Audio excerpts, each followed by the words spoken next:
I broke through the carbonate, that's how I got free. Drop it back off because there's no stopping me. Postmodern player, sample-tastic, flows ekphrastic. I get drastic, hey, watch the plastic. Yo, I name check and leave you drastic. Welcome to the MacGuffin Podcast. I'm Spencer, and I'm joined by our special guest today, Peter Byck, the director of Carbonation, which the title seems fairly self-explanatory, but why don't you give us the synopsis of what the film is about? Well, actually, I think the title sounds more negative than our film, and so we always knew we needed a tagline, always, and it literally took us nearly 3 years to think of the tagline that we settled on, which is a climate change solutions movie, which we always knew we were going to make. And then in brackets, that doesn't even care if you believe in climate change. And that's kind of what the film became as we were making the film. So we found that there's a lot of people out there that are doing things that will solve climate change, but not all of them believe in climate change. And so it became clear that we wanted to make a big tent film. It got bigger without us even knowing that was happening. So as soon as we sort of stopped trying to prove climate change, which we absolutely believe is real, we say it in the film, we don't hide from that, we just put it right at the very beginning, we realized that there was a lot of other stuff that still gets you there. You know, like national security, energy security, money, greed, good business practice. And that's really the key one. That's the one that I actually was learning even after we finished the film, and I actually shot more 2 months ago and added it to the movie. That whole business section's brand new. Interesting. Because I was learning that at all the conferences I was showing the film at all over last year, because we premiered about 10 months ago. And so we took 10 minutes out of the film and we added that chapter in and polished up the end credits. And that chapter is about how there are a lot of big companies that understand the less energy they use, the more money they make. And if carbon becomes more expensive, which may or may not happen, that'll even push that even further. And so, but they're doing it now because it's just money. It's saving money. I love documentaries. It's one of my favorite genres of film. I love Michael Moore, but one of the main problems I have with Michael Moore movies is a lot of the time I feel like his movies are about problems and not solutions. One of the things that's nice about Carbonation is that you really propose a lot of ways that people are solving this problem. At what point did you just decide that, we're going to just go in with the idea that, climate change is happening and skip trying to win that debate and just focus on what to do about it? That was the premise of the project, what you just described, that climate change is happening, it's real, the debate's over, what we thought, and I think we were wrong about that. And we're just going to show a film about solutions. And that was the idea. Our very first trailer, we shot for about a month, and then a lot of documentaries, I'm sure you know this, you shoot for a few months or shoot for a couple weeks, cut a trailer together and use that to raise money. So we cut our first trailer together, and I had sort of a little bashing moments in there of the administration at the time, and sort of looking back and blaming. And our producer, Karen Weigert, one of the producers on the film, she's like, "Peter, you can't do that." And it took me a week. It took me a week to let that go. And once I let that go, with her great advice, we were off to the races, and I didn't look back. And there's a buddy of mine who lives in South Carolina. His name's Luke Phillips. He taught me this Cherokee Indian Native American phrase. It's no blame, no shame. Interesting. And I use that in my personal life, not all the time and not very well sometimes, but try. But we really tried to use it in this film, because you can blame and blame and blame, and it can be true, but how are you going to go from this point forward? And that's kind of what we decided to do. And then the question comes up, okay, you're going to talk to big corporations. Well, what if they have a history of climate degradation? What if they have a history of hurting the climate? What if they have a history of really hurting the climate? But there's people there now that are really doing the right thing. And as a philosophy, we chose to stick with the present, highlight the people doing good in hopes that we'll actually empower them within their organizations. So that the Green Hawks at the DoD, Department of Defense, it's not ubiquitous across the DoD, and it certainly wasn't when we were shooting, but it's more ubiquitous now than when we were shooting. It really is catching on. It really is catching on. And I'm encouraged by the things I keep hearing after the shooting, after the filming, DoD shooting. And so we wanted to make sure that the folks that are pushing this actually get a megaphone, so that maybe people from congressional districts will start pushing for these sorts of things. Because this thing gets a lot easier when you have truly brave leaders. It gets a lot easier when you have truly brave congresspeople, representatives, and senators. I believe this country is much more advanced on the city level. I think mayors get this. They get it. And there's an organization of U.S. mayors that have signed on to meet all the Kyoto Protocol levels. It's like 450 mayors have signed on, and they're doing it. And there's a lot of mayor can do. You know, like Mayor Daley in Chicago has been pushing this, and Bloomberg in New York, and Gavin Newsom in San Francisco. And I don't know the name of the mayor here in Seattle, but I know Seattle's been pushing it. It's like a top 3 city all the time. It's in the top 3 of green initiatives. We try. You do. Seattle does. And I'm from Louisville, and our new mayor, a guy named Greg Fisher, he gets it. And I hope to bring more information to him to help him as he makes decisions because of all the cool people that I've been able to meet making this movie. But it really, leadership is a key thing here. And we say in the film a couple of times, but it'll take brave lawmakers. I say that a couple of times. And right now I don't see us having too many brave lawmakers at the national level. And I would just hope that we get some courageous people there. You bring up one of the very interesting topics, and that's the idea of blame. And I think you guys made a good choice by not sort of playing the blame game, because I think that's going to turn off a certain audience. As soon as you start going there, they're going to be like, okay, this is just, rhetoric. I'm just going to ignore this. B, like, it's already done. Like, what's the point in blaming people? Why don't we try and figure out the solution to the problem we're at? I mean, it's a complicated thing, but there is a bigger concern that I had while I was watching the film, and it's the film has all these solutions. It's very interesting. It doesn't play the blame game, which is good. But did you worry while making this film? Is there a certain group of people, like those who still believe in climate change, who are just gonna ignore this film, be like, there's no such thing as climate change, and are unwilling to sort of just even listen to the message that you're trying to say, even though you're not like blaming people? So the question is it the climate deniers that I'm how do I get to them? Yeah, exactly. Because we actually made the film with them in mind.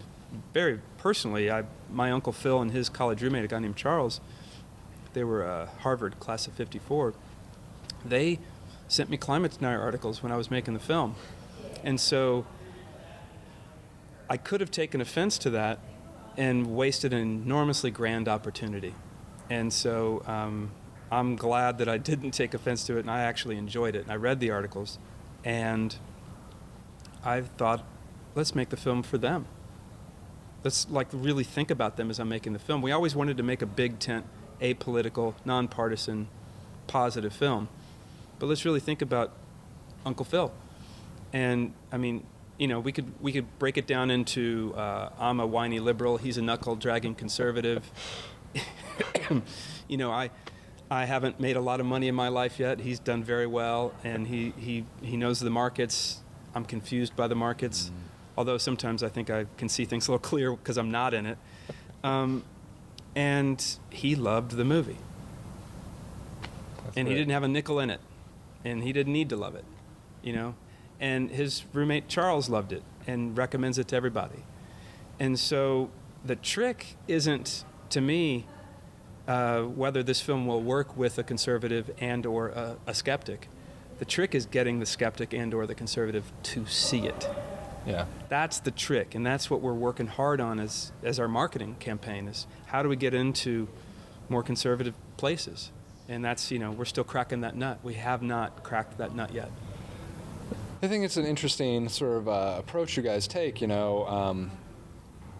Perhaps people will be unsympathetic to the concept of climate change. They'll say, that's bull. But I think the avenue of saying, this could save you money, plus it probably is good for the environment, is a good approach to it. How did you focus your energy on what to pick to highlight? I mean, did you specifically pick topics like business, the military, cities, all these groups because they might be more relatable to people who are not necessarily climate change sympathizers, or what was the logic in picking what you talked about in the movie, basically? I started this film ignorant. I had seen Inconvenient Truth. I was awakened to a problem, already predisposed to an environmentalist mindset, but not a very active environmentalist. Mm-hmm. I turned lights off, turned the water off when I brushed my teeth. I already did that stuff. Didn't do jackrabbit starts with my car, because I remember those PSAs when Carter was president. And so I had predisposition. And so as I started researching, I did about 2 months of researching before I started filming, but the filming was research. So I got to interview brilliant people and ask them any question I had in my mind while they were talking, or stuff I'd remembered or from my research. And I'm so into this, it was like the most enthusiastic I've gotten about learning in a long, long time.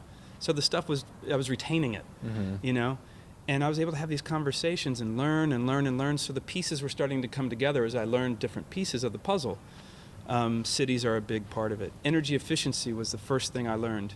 Actually, the very first thing I learned was planets are systems, and Venus has too much carbon dioxide, and that's why it's doubly hot. Not too much, but it's hotter than Mercury, even though it's twice as far from the sun as Mercury. And that's just carbon dioxide. That's just physics and chemistry. And as far as I know, there's no American political parties on Venus and or Mercury, right? So, as far as I know, yeah. Right. So that was the first day of shooting. I got that sort of geoplanetary interview.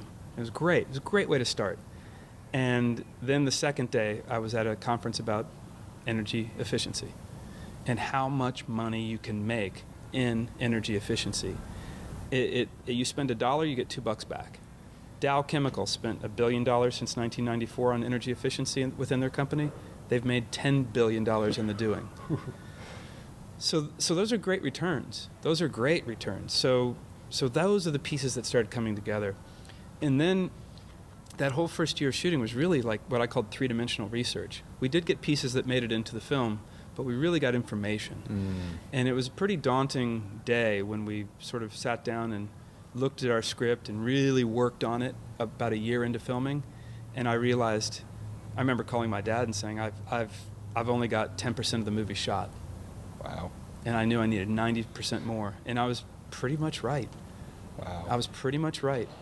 And so then we really, what really happened was my wife came on as producer. So now we had 2 full-time people on the film, doubled our resource. And she was able to really help find people. And so she found Cliff Etheridge. We had interviewed Dan Nolan, and we got on Army bases. We found Bernie Carl. We started getting those great characters. And so then, as we had everything together, we worked on buckets.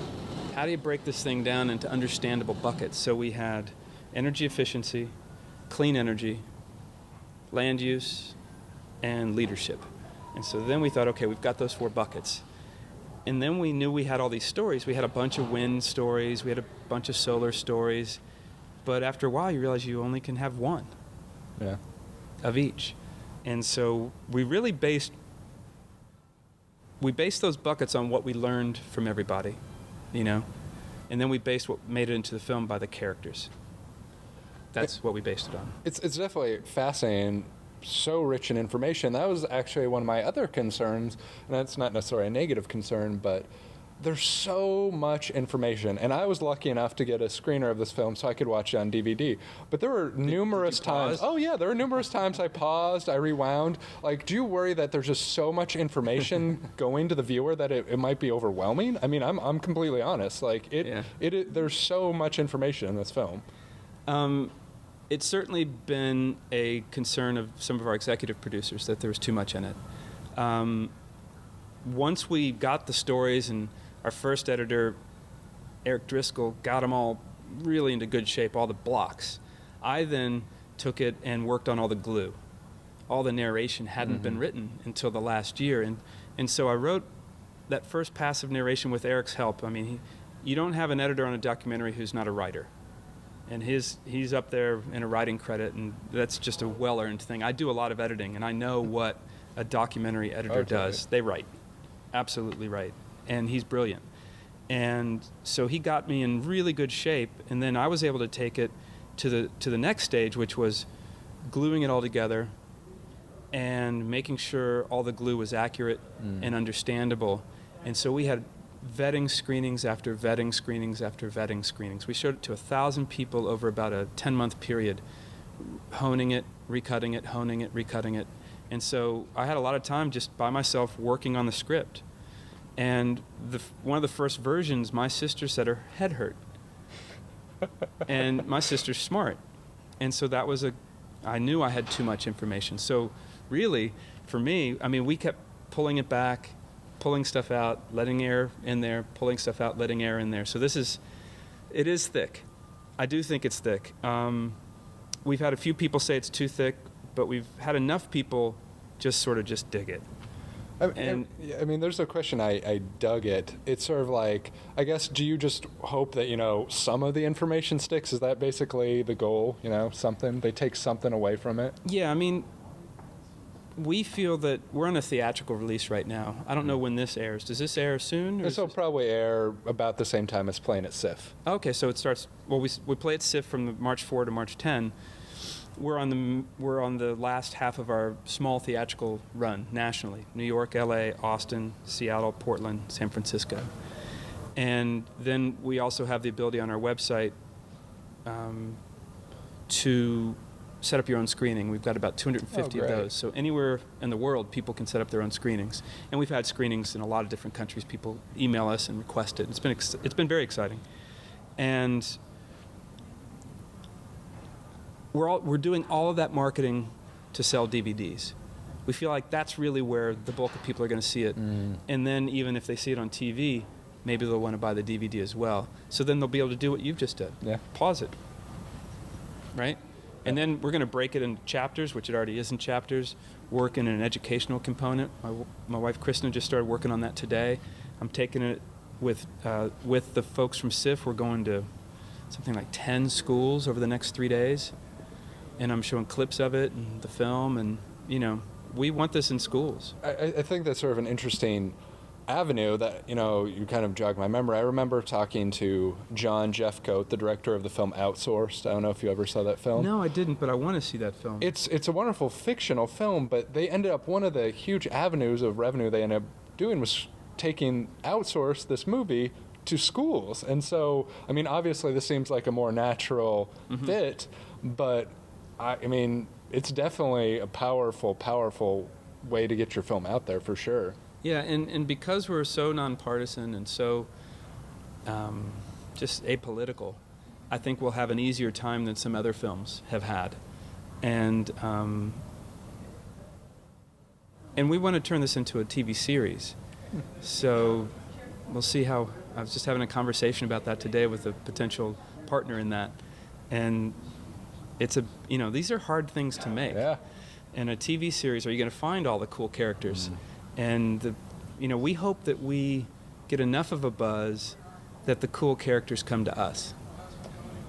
I mean, I was honestly impressed by some of the people. You mentioned some of the more, unique, interesting stories that you guys got, but like Richard Branson, that seemed like a really big coup. I mean, granted, he's, I guess, kind of progressive in the business world, but to get someone as big as Richard Branson to recognize this project that you're working on seems like a certain amount of credibility, and you might be able to leverage that to other businesses. I mean, do you think about that kind of stuff when you go about putting together interviews? Are you thinking this interview is going to help open up a door for this interview? I mean, how did you sort of come to create this web of interviews that you create? Yeah, no, every thing you just talked about is right on the money.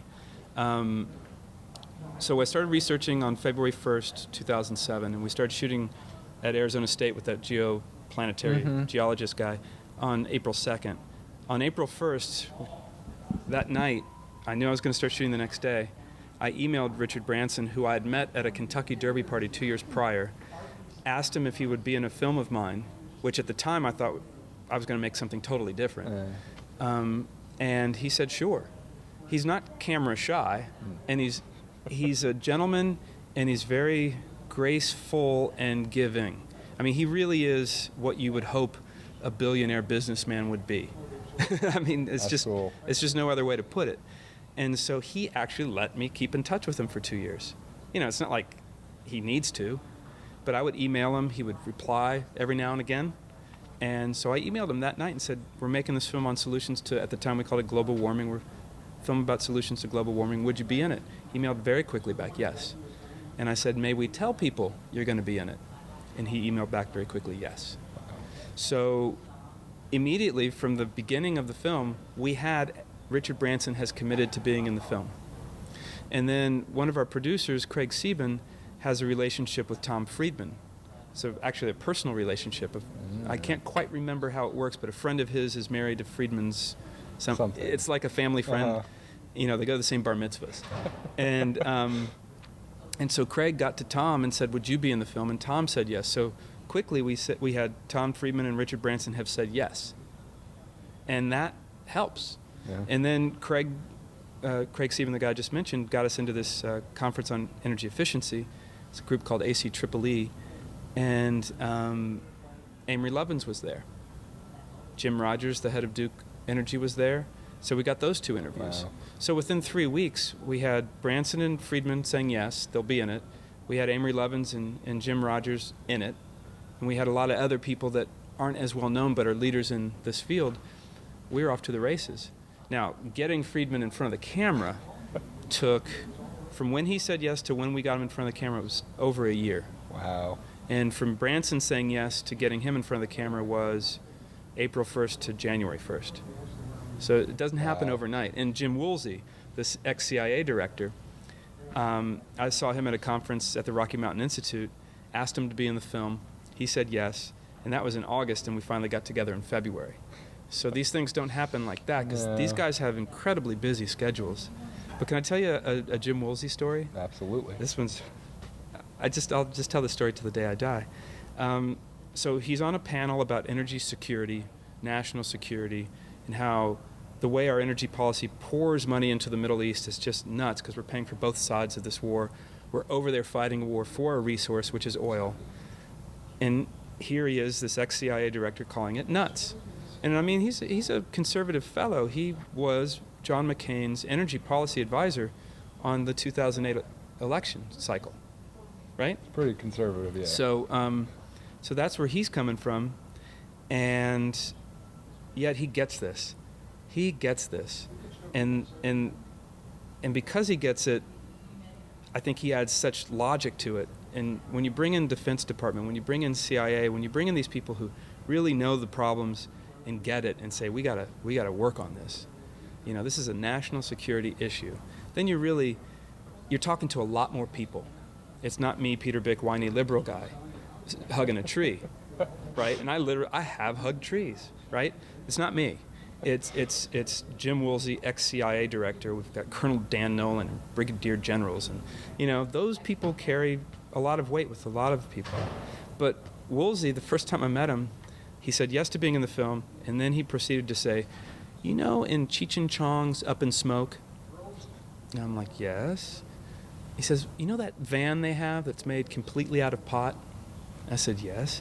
He goes, if they were running that on biofuel, it would be the perfect vehicle. That's fantastic. And I said to him, do you know how amazing it is to have you tell me that kind of information? Because I mean, I saw Up and Smoke in high school, midnight movies, fill in the blanks, and that was cool. So he's a big fan of Trey Parker and those guys, and he loves Team America, and he wants those guys to do one on Iran, like they did on South Korea. I mean, on North Korea. Yeah. Wow, that would be pretty hysterical. I think so. One of the, scariest facts, I guess, you talk about in the film is you say, even if we cut emissions today to absolutely nothing, we're still, there's already too much out there. Yeah.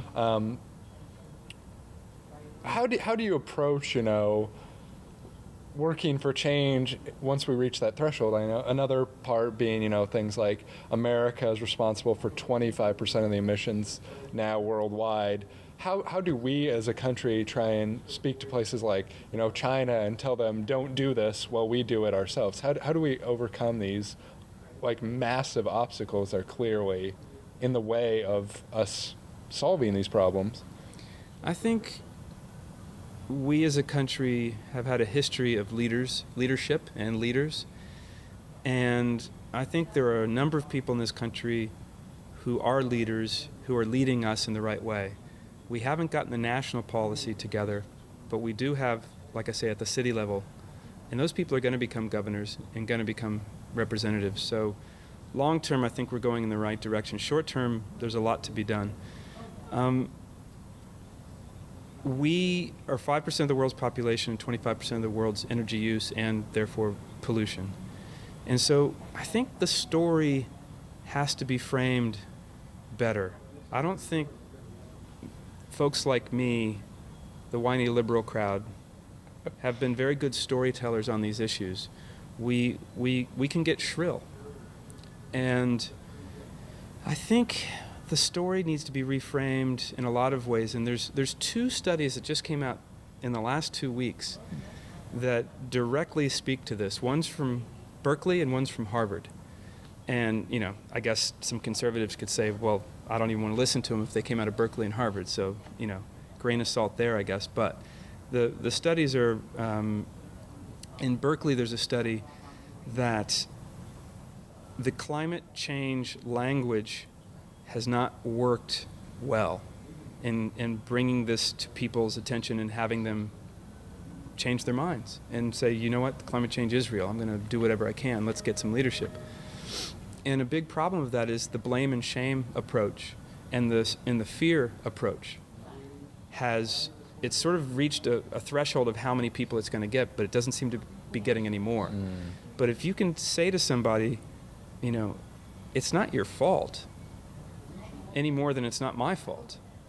And if anything, I'm using as much carbon as you are, so it's all of ours to work on. Get out of that blame thing and really talk about solutions every single time it's brought up. Every single time someone brings up climate change in the press, they have to be talking about a solution at that moment, so that a problem and a solution are married. Just like the oxygen wants to marry into the carbon in the atmosphere. It's got to be locked in the messaging. And to me, I think that will have great power. It's got to be just over and over again. These things don't happen overnight. Messaging takes a while. And obviously, if you have a big megaphone, you can do more quickly. So that one's being studied, that whole issue of how do you really, really get people to listen to you and therefore listen, right? And then the Harvard study has been studying the real impacts of coal as a fuel. What are the costs of coal? Not what do we pay for our energy bill, because that's an artificial number. It's not a real number. It's the way it's been manipulated through our markets that aren't very honestly capitalistic. And so the cost of coal aren't put into that electric bill. I live in Kentucky. We're 93% coal. Our energy bill is 93% coal. Our energy use is 93% coal. And we have, amongst the states in the U.S., one of the lowest, kilowatt hour price. And because of that, we have higher energy use per capita than the rest of the country. We're 25% higher than the rest of the country. Wow. because it's so cheap and easy and you don't have to think about it. You don't feel it when you turn your light on all day. You don't think you feel it. So that Harvard study, I know I'm talking a long time on this one. No. But the Harvard study shows that it costs Americans from a third to a half $1 trillion a year, more than what we pay, what we think we pay, to use coal as an energy source. Through all from when they dig it out of the ground to when they try to store it in ash ponds after it's been burned. All the health, all the costs. It's a huge health cost to the whole coal chain, the life cycle. And so that's a new piece of information. That is a carbon tax. We're paying it. And we've been paying it our whole lives, our parents' whole lives, our grandparents' whole lives. So there you are. There's a carbon tax. I say let's reduce the carbon tax. And there's messaging in there. I've just heard about this article at a Q&A on Friday night. So there's messaging in there. And I think it could be very potent. And it's got to be powerfully presented. You talk about bills, and I think that's sort of an interesting point that I've talked about in a lot of ways, in a general sense that, a bill, it doesn't give you that sort of personal perspective. It's a way to distance yourself from the problem. I mean, you could see, the coal plant with the smoke billowing out, and that's going to give you a much more powerful sort of like, wow, this probably isn't good for the environment. But if you look at your bill and it's like $11, you have no sort of way to conceptualize what the damage is. And I guess that's where things like An Inconvenient Truth and all these other films that do sort of put blame out there, or whatever you want to say, but they do a very good job of saying, here's what this glacier looked like 100 years ago. Look at it today. It sort of it puts that right up in your front, Right up in your grill. Yeah, but obviously this film is much more solutions based than all those other films. But ever since Inconvenient Truth came out, there's been a wave of sort of, environmentally focused stuff. How do you sort of differentiate yourself between that? I mean, obviously you're more solutions focused, but how do you avoid just getting lumped in like, oh, that's just another Inconvenient Truth type movie? Well, we had that question a lot when we were making it, even. Like our first interview was with, I think it was with Grist. No, it was with Tree Hugger, and that was the first question the reporter asked me. How is this different? And what I've told everyone is, I think Inconvenient Truth was a perfect movie.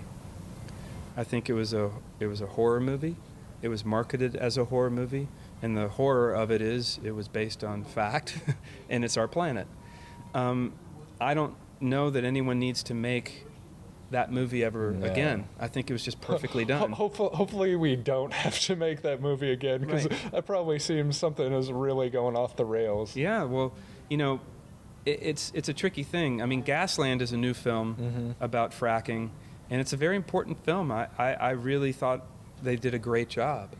And so there's value to all of the films that get made, and when a documentary filmmaker spends a lot of their time and money on a film, it's a passion. It's a work of it's passion as much as anything else. It's not a paycheck that's carrying people through. I'm forgetting the phrase that I'm trying to say there. What is that phrase? Work of love. I think there's a phrase there, but I can't remember. You know what I'm saying? Yeah, I totally understand. So for us, we are working hard to differentiate ourselves because we think we are different. And that we're all solutions. I mean, we do have little pods of problems in the film. These 4 little 1-minute pieces of what's happening now. And it's not even what's going to happen in the future based on modeling. It's what's happening now. Where are scientists now putting their careers and their hats on? This is a climate change issue. And the issue, we have one issue that actually is Seattle-based. These rainstorms that happen after these big snowstorms, winter rains that take away a lot of the snowpack. So then in the spring, you're having drought conditions, and in this part of the country, it's that snowpack that's giving you the energy because you have so much hydro. Yeah. So it's a real interesting connection between snowpack and energy use here, which is why your energy use is cleaner here, unless you're a salmon.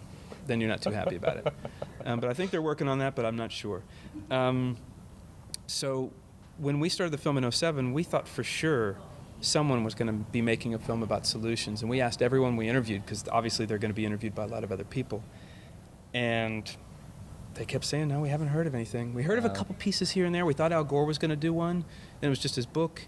We thought 11th Hour was going to do it, but it did sort of an hour of the problem and a half an hour of the solution. And that formula I've seen a number of times, sort of an hour of the problem and then a half an hour of the solution. And so we were just surprised that we are the first to market in a real solutions-based movie. So it's our job as marketing now to make that known. And obviously doing an interview with you helps. There's some sort of interesting things that, I appreciated the honesty of this movie in some ways. For instance, the discussion of nuclear power, it was sort of like, well, some people believe in it, some people don't. It's kind of unclear what the reality is of how nuclear power should factor into this. How do you, I guess that's good in keeping connection with the audience, but how do you sort of gauge what you want to include when you do these discussions? I mean, obviously, you probably could have cut that out and it would have been perfectly fine, but there was sort of an interesting side note that you go into, because it was honest and it wasn't clear, and it's sort of this is the reality of what we're dealing with right now. Yeah, we with nuclear and with anything in the film, I mean, it's an 82-minute film with about a 5-minute end credit bed included in that 82 minutes, so it's really 77-minute film, and you can't put everything in there. We had to cut stuff that we love, and luckily, I was being advised by people who were in the film and helping me make the film, and they were saying, Peter, this is a brand. People will go to your website to watch things. They will get the DVD and watch the extras. They'll get this information, but just take it out of the movie so the movie is palatable. So you've said that the film had too much information. Just imagine if we had that other 10 minutes in there. You would have been that much more, more stuffed in there. And so with nuclear specifically, you can make a whole movie about nuclear. You can make a whole movie about wind, and those are being made, and I look forward to seeing them. With nuclear, we punted, I think. We just sort of put it there. We said some people like it because it's cheap energy. Some people don't like it because it's incredibly expensive, and what are you going to do with the waste? And I think really the bottom line, our hope for what our film can do, because I think a lot of documentary filmmakers hope to affect change, or at least hope to affect a conversation. I think there's a film, The Thin Blue Line, it really affected death penalties. Yeah, Errol Morris. Yeah, I mean, it was an amazing film. And Super Size Me is a film that really affected how we look at food. And, the guy put his life on the line to make it. Who knew that he was putting his life on the line, his liver on the line? But those are films that really affected change. So I think every filmmaker, documentary filmmaker especially, has kind of a wish that their film can help bring light to something. I just hope our film really makes people just take it down to the basic level. Everyone wants electrons. What's the cheapest way to get them? What's the cleanest way to get them? And when you say what's the cleanest and cheapest way to get them, what is that? And if you just start with that, do you want your children to get asthma because you want air conditioning? Or would you like it that your children don't get asthma because you want your air conditioning? That's a very simple formula. It's based on science. I completely agree with you. And one of the things that's sort of, I guess, a caveat that is both a positive and a negative thing, one of the things that made the film so intense to process is because there's so much numerical data you have, and how much wind power could be generated, how much we generate, how much we need to, all these facts I believe are immensely important in digesting it. I feel like it made it really understandable. Be like, okay, we need 16 terawatts to power the entire world. We can get up to 870 from wind power. All these factoids I feel like are really good in digesting it, but there's so many of them. Yeah. How do you determine, what makes it? What makes it? How did you decide, we really want to focus on the numbers of this? I mean, I personally like that about it, but I'm kind of a mathy kind of guy, so. Yeah, we actually pulled a lot of numbers. And as we were editing the film and polishing the film, we would take out as many numbers as we could. For an example, we have a statistic that says, we talk about how the Department of Defense uses something like 300,000 barrels of fuel a day. And then we have a statistic saying that if all truckers in the U.S., as opposed to idling their truck all night to keep them either warm or cold in the winter or summer, if they just have this external power unit that's very low in energy use and turn off their engine, they're not running that engine for 8 or 9 hours a day that's using a gallon every hour just to sit there. Then if all truckers did that, just in America, it's 1 billion gallons of fuel. And then I did a little calculation that I hope is correct, where that's 1/5 of the DoD's energy use. Oof. And so I said 1/5 as opposed to 20%. Like, that's where we're starting to think it's use percentages when you have to, but use fractions like 1/5, 1/2, 1/4. Those are we would think along those lines, and we pulled a lot of stats. We pulled a lot of stats out. But there was one stat that you brought up that I really didn't pick up in my question, which was, even if we stop all carbon emissions today, we've got too much up there already. Mm-hmm. We're at 280 parts per million of CO2 was what was on the planet from the last ice age to the beginning of using coal in the Industrial Revolution. That's about what it was.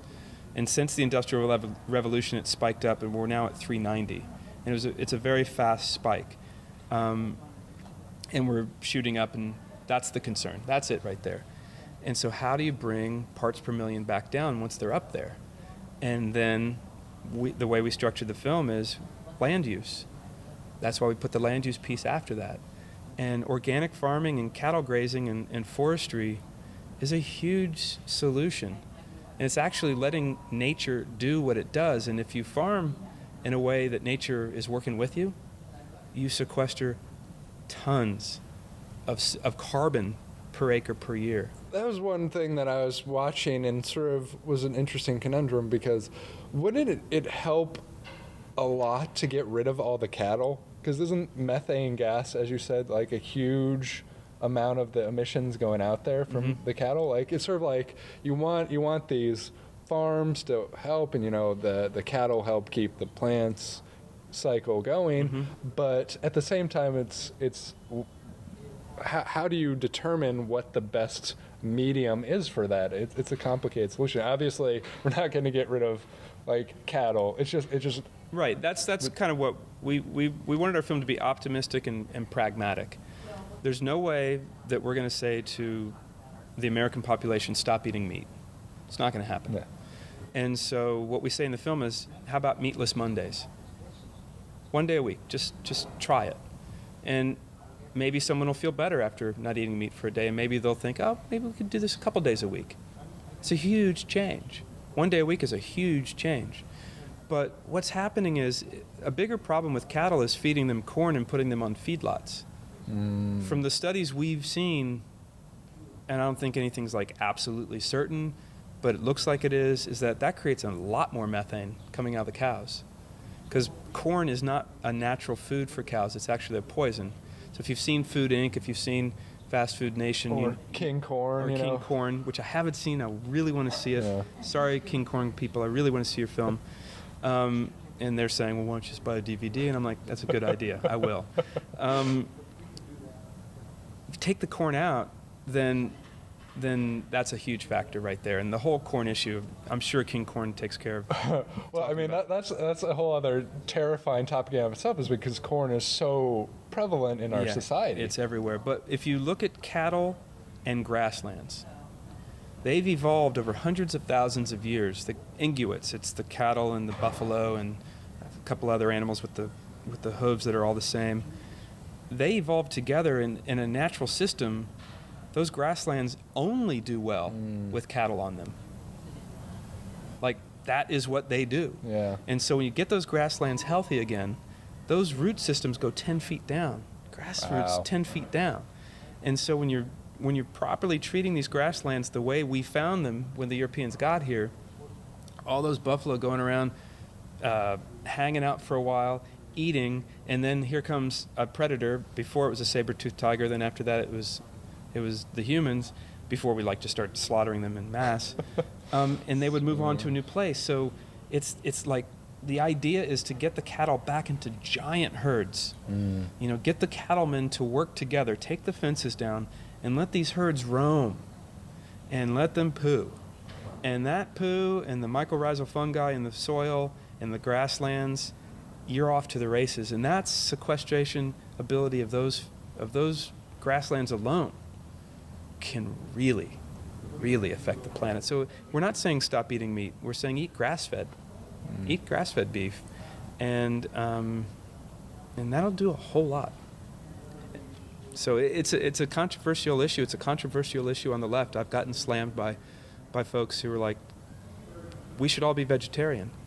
And there's no doubt that if every human being was vegetarian, the planet would be better off. There's no doubt. Well, I mean, if we're playing like the fictional, wonderful scenarios, like why don't we just like stop driving cars and like Exactly. stop emitting pollution? I like driving cars, so can't we find a fuel and a battery source that does it so that, what if cars create energy? Yeah. What that's if cool. buildings create energy? What if? That's not that far off. That's the thing I want all the energy put towards is, you know, Boeing hosted a screening last night. They're really looking at biofuels for planes. I mean, they led the way with all the testing. That Branson was the first one that did it with them. But they want that. They obviously want to still sell planes. They don't want to be hurting the environment. They're not committed to hurting the environment. They're committed to building airplanes. You know, and even, you know, I don't think, so Boeing alone is a very innovative company, and what they're doing with energy efficiency, making the planes more efficient is huge. And believe me, I've met people there, and they know they can make a change, and they're working really hard. And that's exciting to me, because I think a company like Boeing that's done so much for this area could Like actually... Boeing in Seattle. I mean, Boeing's cool. And so then, okay, so Boeing aside, let's look at the energy companies. Oil companies, coal companies, natural gas companies. I don't think they're committed to emitting carbon. I think they're committed to making money. Yeah, I would totally agree with that. Okay, like, so let's take a step back just to that. Okay, so if they're committed to making money, they're not committed to emitting carbon, then who's to say, be an energy company, but be a leader in being an energy company. Help us get to a cleaner energy. If you're not committed to a dirty energy, if you're not committed to emitting carbon, which I don't think they are, then help us get there. I mean, I think that's sort of one of the interesting things that several people mentioned throughout the film is why not be the leader in getting this stuff out there? I mean, we want the U.S. The U.S. was one of the pioneers in solar panels, one of the pioneers in wind turbines, but we're not the one capitalizing on the money that all this stuff generates. It's not good business. So why don't these companies? I mean, there's ultimately a limited amount of source of fossil fuels. Why not plan for whatever's next? And it doesn't seem like they really have invested too much in that way yet. It doesn't seem like that, and so, you know, I hope that in my little way we can help, you know, push them that way. Let's, you know, we're small. They're big places, but I've been invited into a couple of them, and I'm talking to the people in there, and who knows? I'm not changing my tune, right? Yeah. I'm not changing my tune, and I actually said to Jim Rogers, the head of Duke, I said, you should get into cattle grazing and farming, organic farming, because you want carbon sequestration worse than anyone. And that's where it's happening, and that's where it's proven. You got 5 billion years of R&D. It works. It's cheap. Go for it. And he looked at me like I was nuts. But if I see him again, I'll say the same thing, because all the coal companies, they want carbon sequestration, and it's not working, and it's expensive, and it's energy intensive, and there's no guarantees the carbon won't poison water or come up. It's not necessarily poison to the water, but if you get a big bubble of CO2 up, it asphyxiates everybody around it. I mean, there's been events where a CO2 bubble just came up naturally, and everybody around the lake that it popped out of died. Wow. Like immediately, because there was no oxygen. Done. And so I'll say to every coal person I meet, you guys got to get into organic farming, and you got to get into grasslands, because that's your sequestration. And you guys got to help us figure out the laws that let you take advantage of that sequestration. You know? So now that we've given the whole story of this film, more or less, not the whole story, there's plenty to talked almost as long as the movie. But where can people find out, more information? Where can people demand the screenings, as you said? Yeah. Where can people maybe find web videos? I know what other stuff you guys have out there. Yeah, I appreciate you asking. So our website is carbonationmovie.com. I hope you'll have that. I will most definitely be doing that down there.